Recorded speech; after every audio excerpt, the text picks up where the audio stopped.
Car, I'm completely broke. Car, I'm completely broke. I don't have a car. I'm completely broke. I have no dollars, no pennies, no dimes, no cents. C-E-N-T-S, no cents. And everywhere I went, people were so kind to have their dogs out today.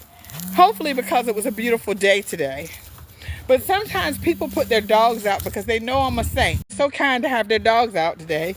Hopefully because it was a beautiful day today. But sometimes people put their dogs out because they know I'm a saint.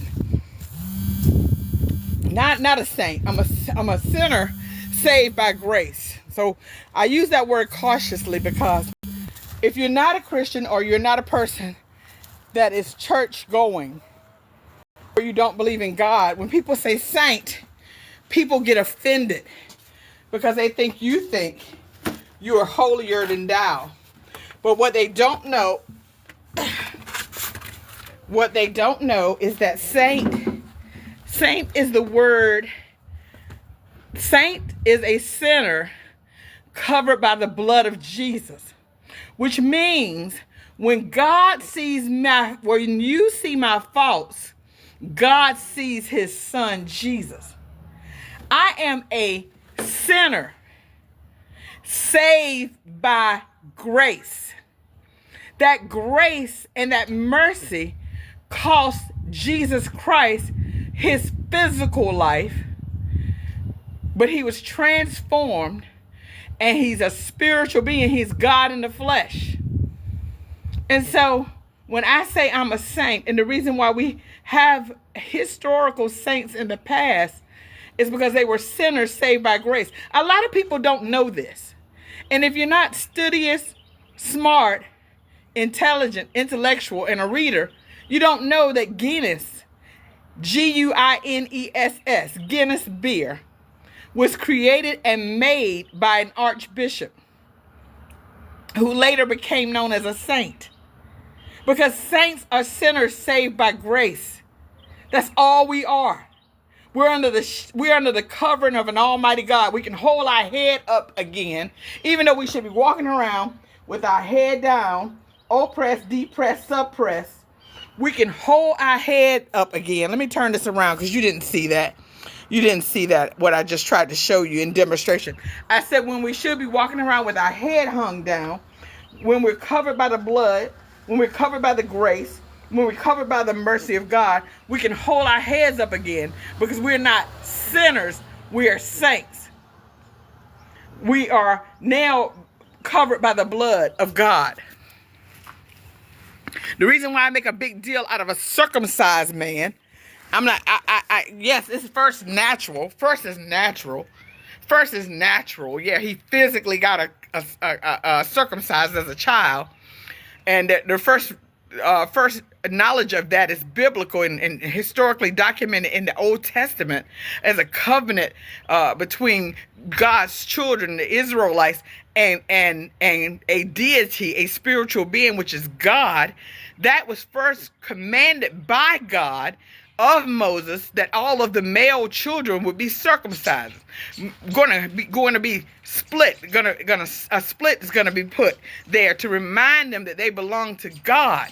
And it was commanded that it be done on either the 7th or the 8th day. And the reason I make a big deal out of that is because it's the separating of what's fleshly and what's spiritual. It's the separating of knowing facts from fiction. It's the separating of knowing I'm going to get a right now, connection with my and so spiritually Christ was reminding them that you're connected to me. This is a covenant between me and you. This is the shedding away of flesh. This is what it's gonna take to be connected to me, and I want you to know what's real, what's up, what's feeling, what's right. And I'm not talking about the natural. I'm talking about the natural, but it's spiritual. And so when I first moved to this city that I'm currently in, there was 2 guys that used to ride around on their motorcycles, and I would look at them and I could tell, man, that they were spiritual. I don't know what, it could have been angelic beings. They might not even been physically here, but in my mind, I physically saw them. They were like figurative figures that I saw. And I would hear the bikes coming before they would get to me, and I would watch them. And I saw them, in my spirit realm, I saw them for like 2 weeks. These guys, I just knew in my heart and in my soul and in my spirit that they were cutting down the presence of unnatural, or maybe I'm saying unnatural because if there's a good spirit and a good being, then there's an evil spirit and an evil being. And so one of them would ride with this sword-like thing in a brown leather round case, like you would put permit paperwork, or if you had a survey done on your land, you would roll that up and put it in that leather case, and it was a long round tube with a strap. And I would see him ride, and he had the bike with the big handles like this, and I would see him ride, and I said, thank you, God. I wrote it in my journal. I said, thank you, God, because I'm not a motorcycle noticing. I mean, I love all cars and vehicles, don't get me wrong, but it was like, it really swole up and stood out to me in my spirit. And I was like, Lord, they are angelic hosts. Those guys are circumcised. Them guys, I mean, yeah, when I say circumcised, and I love using that word because I feel like I'm a circumcised person. I'm becoming, women don't get circumcised. I'm not a man. In the natural realm, I don't have nothing physically to circumcise, but in the spirit realm, I'm circumcised to God, and flesh shouldn't outdo what the spirit is trying to do for me in my life. I would rather, if there's a tree with spiritual fruit and a tree with fleshly fruit, then God give me the spiritual fruit. And God wants us all to get to the point as we age and grow in grace and mercy that we don't pick the fleshly fruit as much as we pick the spiritual fruit. We start picking as we get older and closer to that day, that setting of the sun in our lives. We should be picking the spiritual fruit more than we pick the fleshly fruit. And so they were circumcised beings, because I used to be a girl. I've been every fade and every fad of it. I've been at 12 and 13. I was figuring myself out, learning myself. I grew up in a one parent home for a season, even though both parents were present on the weekends. My dad had me. Used to walk around in Durham. I used to walk around in Durham. I used to walk around off of Cornwallis Road and off of what was the name of the park? I can't even, Wellens Village. I used to walk around at 11 and 12 years old, just walking around with me and my sister, my cousin who's a good friend of mine, Lisa. We used to walk around, the three girls, and we would walk down to the park. Because in the city, that's what people do. The kids don't in the country, you stay in your yard. But in the city, you get to do, the city makes things more accessible. There was a bus. We rode the bus. We went to Northgate Mall. We went to South Square Mall. We walked around. We laughed. We joked. We stayed together. I remember going to a park I'd never been or seen anything to do with gangs. I was only 12, maybe 13 years old. I was in middle school. At the time, Lisa and Cope Jam was really new. A song had just came out. Wonder if I take you home, would you still be in love, baby? Because I need you tonight. Rap music was new.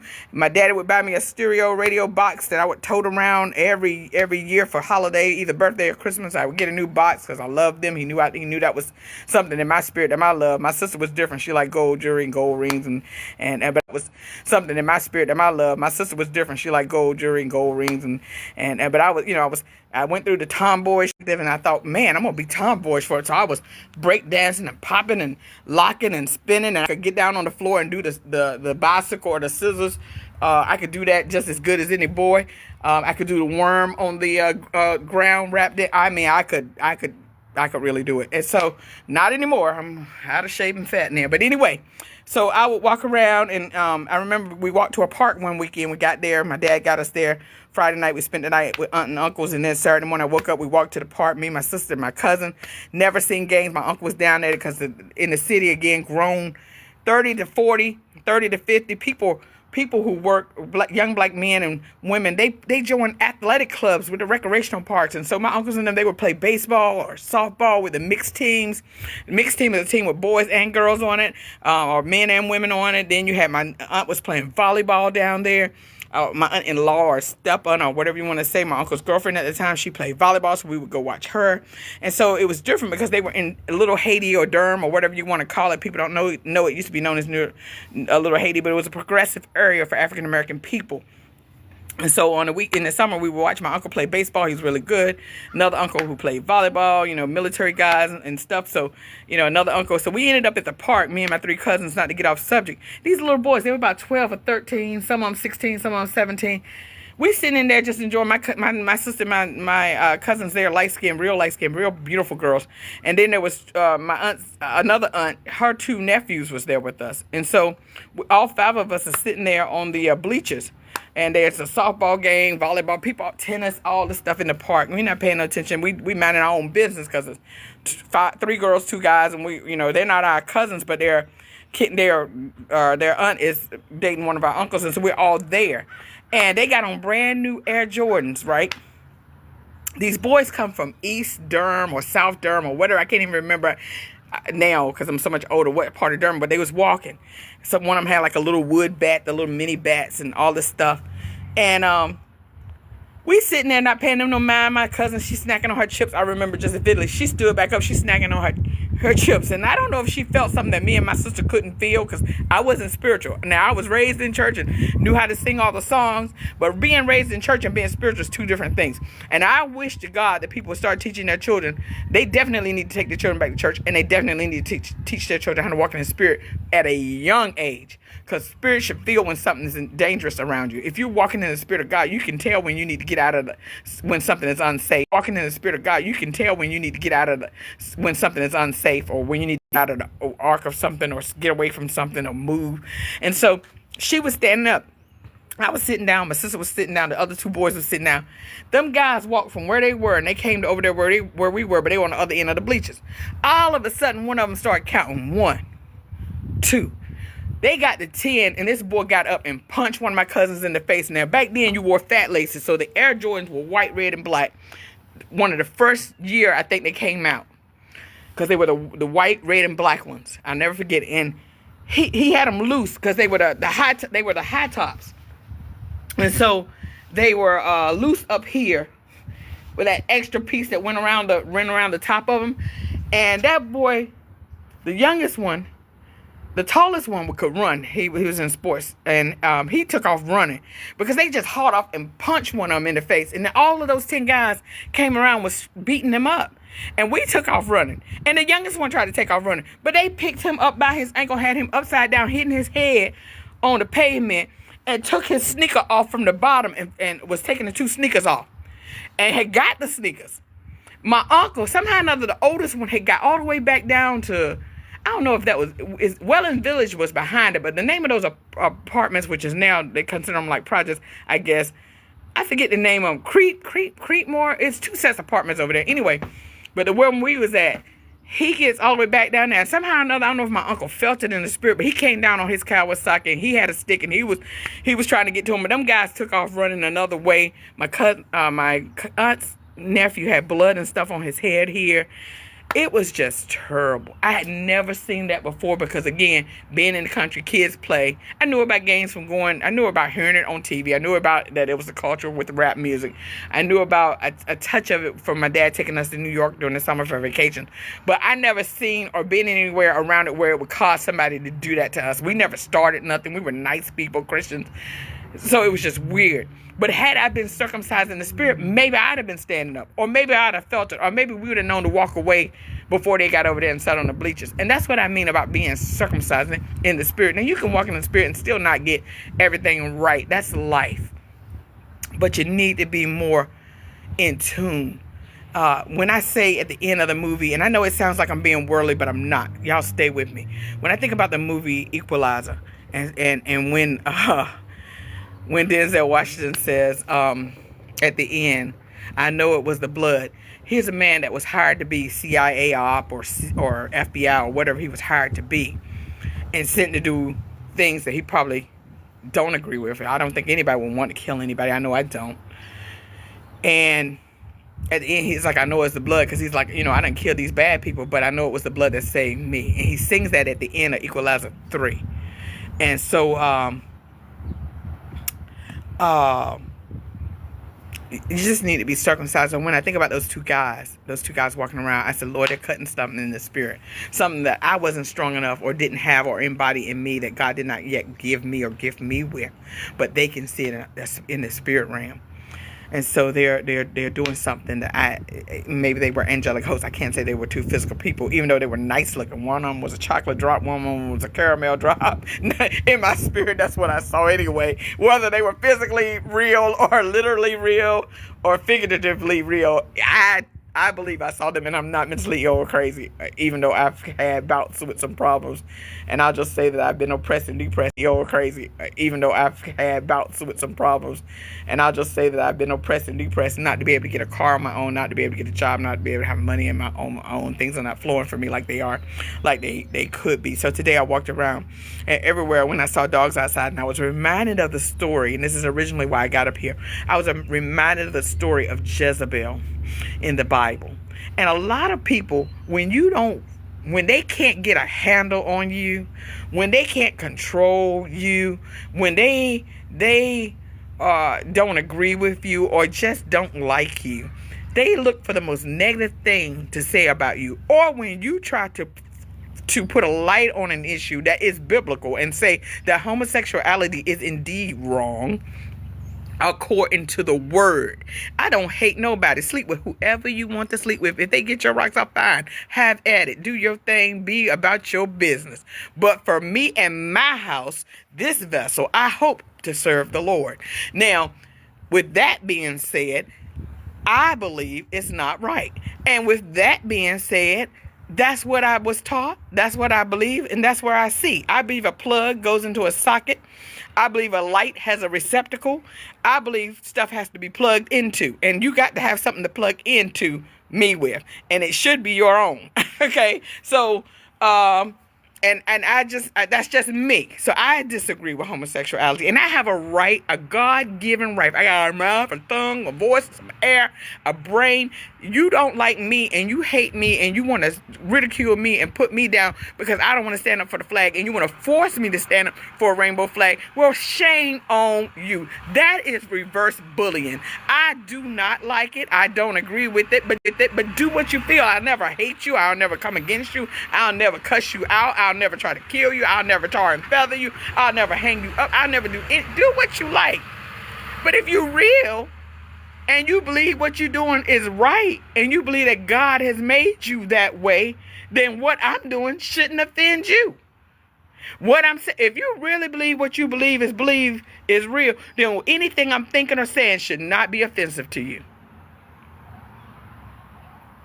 Because then you just as hypocritical, or you do not believe what you are saying.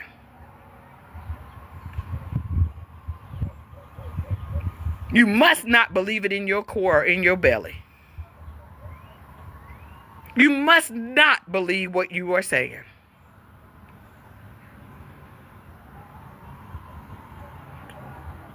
I'm black, born black, dying black. I'm female, born female, dying a female. What makes me a female? I was a female when if they would have had a way to test me when I was in my mama's belly to see whether or not I was male or female, they would have looked in there and saw no kind of appendage hanging out, and they would have said, she's a female. You're going to have a girl. That has not changed. That has not changed. When they do, and when you have those special programs for your loved ones, and you have those birth parties, since y'all want to call me a Jezebel and y'all got the dogs out, when have you seen a male dog ever try to screw a male dog? Since y'all say God making mistakes, when have you seen a male dog stick his penis in a male dog? I'll wait. When have you seen a male cat screw a male cat? I'll wait. I'm waiting. But do what you want to do. Just don't try to force me to believe what you believe. And we can still be friends, hang out, have a good time. I ain't going to identify however you want to. I'm not judging. I'm not beating you up. I love you with all my heart. I've met some beautiful people who love God. Beautiful people. I don't hate them. But either we're going to throw the word away and say it's a lie, or we're going to stand on the word and say it's the truth, or do whatever you want to do. Just don't try to force me to do anything differently than what I believe, because that's what I believe. I've been believing. We're going to stand on the word and say it's the truth, or do whatever you want to do. Just don't try to force me to do anything differently than what I believe, because that's what I believe. I've been believing since I question whether or not King James cut some stuff out of the word. And I've been to the Bible Museum, but I didn't get to spend enough time in there, because they had, at the time that I went, during the pandemic, they only had like 2-hour increments. I know that there's Ethiopian Bible. I know that there are more holy books, they say, more than the King James. But in the King James, there's 66 books. And as of the time that when King James authorized it, that's what we had to go on, because that was what was legalized. So who knows what has been cut away? Who knows what scrolls didn't make it in? Who knows what scrolls have lost? But then God knows everything. So if God is real, then 66 books must be what we need, because grace is sufficient. And with that being said, who am I to argue with God? So if you believe what you're doing is right, stick with that. Be the saint that God called you to be. Just don't try to force no one and lie. My biggest argument with it is when you try to force. If you believe that God told you that God made a mistake with you, and that God is letting you walk by faith and trust you to deal with the ridicule. Look at me. I got a big nose. I had to trust God to deal with the ridicule. I have to trust God through kindergarten. I used to get beat up every living day, y'all. Physically hit and beat up every day for just being dark-skinned and big-nosed. No lie. Facts, no cap. Called ugly. Stink. Thick hair. I'm talking about viciously ridiculed. And I didn't even know why. I didn't know why people didn't like me. To the point where I fell in love with somebody light-skinned, because, I never took time to see if I was pretty or not. And I'm not beating him up. Good man, not beating him up. Good man. I made a lot of mistakes. I went in with a lot of mistakes. Because first, you should not fall in love or get married until you're whole and know who you are. And you need an education and a bank account. He had everything. I had nothing when I met him, because I left college to come home. Twice I've left college.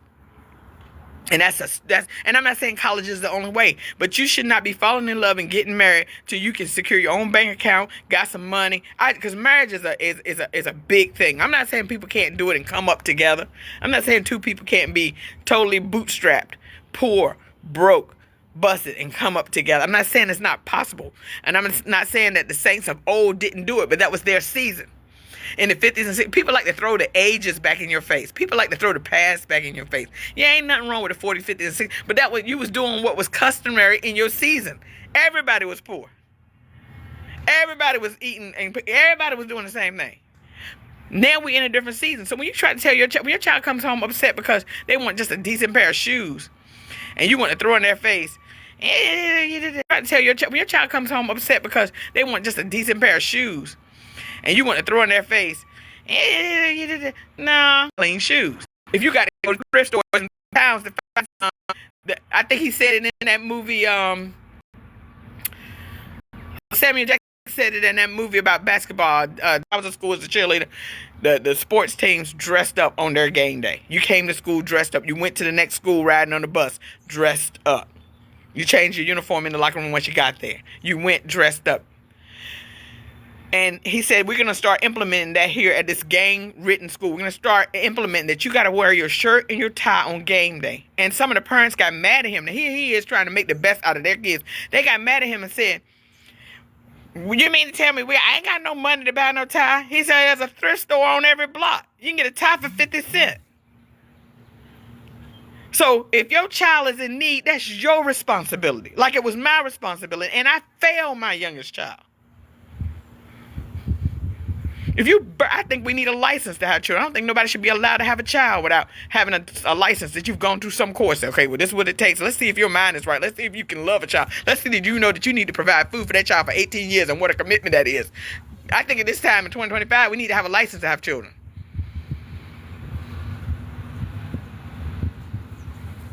So there's less irresponsibility, instead more responsibility. And what if that child like me get grown at 53 and have to come back home?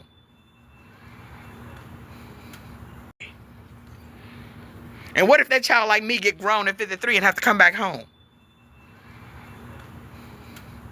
But either way, you know from your growing up that kids are ruthless and they will pick at you. This is why they have church backpack giveaways. Because that child on my sandwich, they ain't got a clean backpack. That's why they have coat giveaways. They ain't got a clean coat. They at least need to have a coat, and it need to be giveaways. Because the earth is the Lord in this original He started. But we in a capitalistic country, and I just had this conversation with a nice little. So let's say 12 of it goes to the manufacturing, the building, the employees, but I'm making $12 to $15 profit. I'm making 100% profit every time that I'm just capping and putting in the bank. And so now in 1 year, and if that company stays in existence another 100 years, I'm just gonna continue to be centillionaire. I'm gonna be a centrillionaire. Hey, I'm gonna be a centrillionaire. But centillionaire. I'm gonna be a centrillionaire. Hey, I'm gonna be a centrillionaire. But cities, you passing by 10 cities, you don't hug them. You're a billionaire. You passing by 10 cities and you don't nurse them back to health. You're a billionaire. And you passing by 10 cities for free. You just got here first and staked a claim. Here's a dance. A house to rent. I'm living at my mom's house because I can't get a house to rent. Because of credit system. And I'm gonna tell you, I'm telling you now, I'm not. Y'all vote. People voted, and in a fair system, Trump became president. So be it. In a fair system, Trump became president. So in high school, you voted for class leaders. In a fair system, somebody becomes president. I got that. No problem. That's fine. All right. So let him have his 4 years, his due diligence. Let's see what he can do. Okay. But my thing is, people can go to other countries, getting rid of house, credit system. You want to change something. You want to cut something. You cutting federal jobs. You need to cut some of this credit bull. Because if a person got a job and they work hard and they're a decent citizen, get them a chance to get a car. Get them a chance to get a house. And I'm very, very frustrated with all the billions of dollars that went in a car bailout. And I wasn't thinking back then, but all the billions of dollars that went into a car bailout, out of that money, they was able to buy the metals they need, buy the tools they need, stay afloat, continue to make cars that they turn around and making 100% profit of, and they didn't even put the money into it. That's robbery. And that was U.S. taxpayers, citizens' money, not no one person. This is not no hierarchy, monarchy. This is not no kingdom. We're not in Europe. This is not no king, priest, prime minister. This is not that system. This is a voted on taxpaying system. So what should have happened out of those billions of dollars was 100,000 cars should have been given freely to people who need them. Once in your life, you get a free car. You can tear it up. You can use it for positive. You can use it for negative. That's up to you. But since we're going to bail you out, we're going to keep y'all afloat. Now your employees get to keep working. You get to get them a raise. Now, it used to be a car back in the 80s and 90s called a Yugo. Sort of looked like a Fiat I had. But I think it was a 2-seater. Little bitty car. It sold for like $3,000. You don't see them no more. American made, somebody came up with the idea we're going to make a quick little cheap car so people can get around. That money should have been, you don't just give it to them and don't require something back from them. Them cars is in production and out here on the road today that was made off money that y'all bailed them out from, and what happened with it? And I ain't mad at Obama. I still love him. I'm just speaking a fact. Thank God for Obama. Thank God he bailed them out. We don't pray. I praise you. Nobody they pick at him just because of the color of his skin, but nobody said, you know what, man, we thank you because you bailed us out. We had legitimate businesses and you gave us money to bail out auto industry to keep us afloat, that we didn't go under. So he deserves the highest praise for that. But he also should have thought, What we gonna do with all these cars y'all created? Can we relax this? You know what? So what? I walk in and ain't got no job and ain't got no money. I signed the dotted line and I'm gonna pay you. If I don't pay you, gonna come get it either way. So the credit system is crap. Experian, TransUnion, and Equifax, it's crap. Ever since I've been born on this earth, from day one, from Jump Street at North Carolina Central, when people in college and freshmen supposed to be able to walk around and get a credit card when you were a freshman in college, I applied for a car and tried to get a credit card and couldn't get it now. And they told me from day one my credit stank. From day one. Had never used my credit at 18, and they told me I couldn't do nothing with it. That's a broken, failed, evil, ugly, demonic, devilish, should be shut down system. There should be no homeless people in America. Shouldn't be no tent cities in America. And yes, Trump is a good president if he wants to bring factories back. Because it's time for factories to come back. Anything America don't have, we need to import in and pay them for it. And anything America do have, we need to build here in America so we can hire some people who don't have no job. Because we're trying to go all robotic. Well then, if you go all 100% robotic, where are you going to make your income from? How are you going to buy food? How are you going to pay for electricity? How are you going to pay for cable? And God forbid if you can't pay for that phone. Y'all got to think, man. Y'all got to think. So you run around here calling me a Jezebel. Ain't no makeup on my face, even though I want to wear some makeup. I definitely need to enhance myself. Well, let me just break down what Jezebel is. Jezebel was a physical woman who tried to order her husband to do something against God's will. I don't have a husband, so I'm not a Jezebel. And I don't have to obey nobody but God. God is my husband, man. Until he sees fit to find me one physically here on earth. And if he don't never give me another one, then God is my husband. So I'm not a Jezebel. So you can take your stinking dogs back in the house. Because they not eating me up. And that song y'all got going on TikTok today, Eeny, Meeny, Mighty, Mo, you want money? I don't need it. I don't want your money. I'm like Bachelorette in Paradise. I am free agent. Waiting, believing, hoping to receive what God got for me. Now, Esther, I'll say that I got my theology. I believe that, though, because at the time I was reading that word because I was a woman and I wanted to preach about things about good women in the word. And I believed it, and I fasted for 7 days with no food and no water, and I trusted God. But you know what? Esther didn't go looking for a man. The man came to her. In fact, she was there against her will and against what she wanted to be. She didn't want to be there. But her uncle reminded her, who's to say you're not here for such a time as this? Now, I may not want to be here. In fact, I just said it yesterday. Because I'm not thriving here. And I'll take away the hat of Esther, the mantle, the queen, and all of that. And I'll just lay flat-footed and be Latanja. I got 3 grown, beautiful kids and an extra married in. I got 3 beautiful grandbabies, a big stomach. I'm 53. I'm a grandma, and I'm still fine. Y'all done stressed the you-know-what out of me. I became a licensed minister in 2012. You told me women couldn't preach. You did a witch hunt, as President Trump would say. And I encouraged myself. I encouraged myself in 2013 because when I first left my husband and moved into my apartment, I was walking around in Walmart paying bills at 2 houses. Because I chose the left, and I used to be the one to pay all the bills. So I said, I'm going to pay bills until I can't do no better. Kids in college, 1 in high school, and God rest. I hate I left him. I hate it. He deserves the best. If I had money, he deserves the best because I left him at 14. But you know what? I hate I did that. But I walked around in Walmart one night and trying to go, no TV, no cable, couldn't afford it.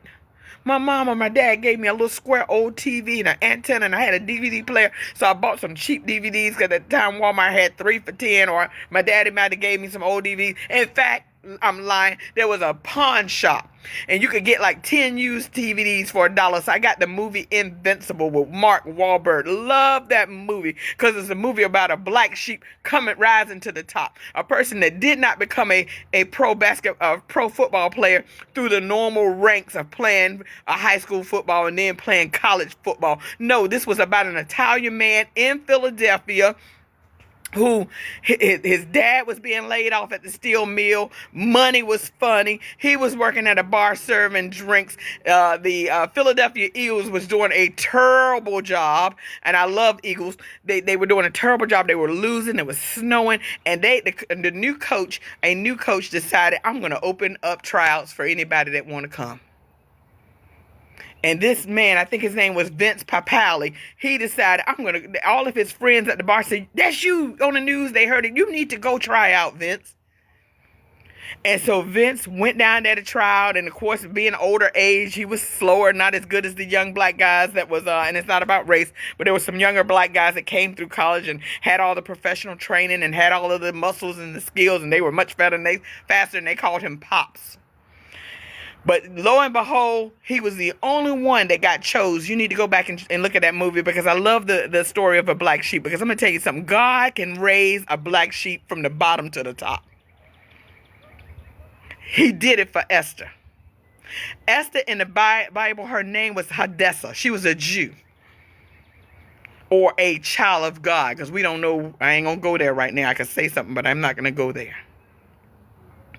And she was hated on, but God raised her to the top. And so in this, she was hated on, but God raised her to the top. And so in this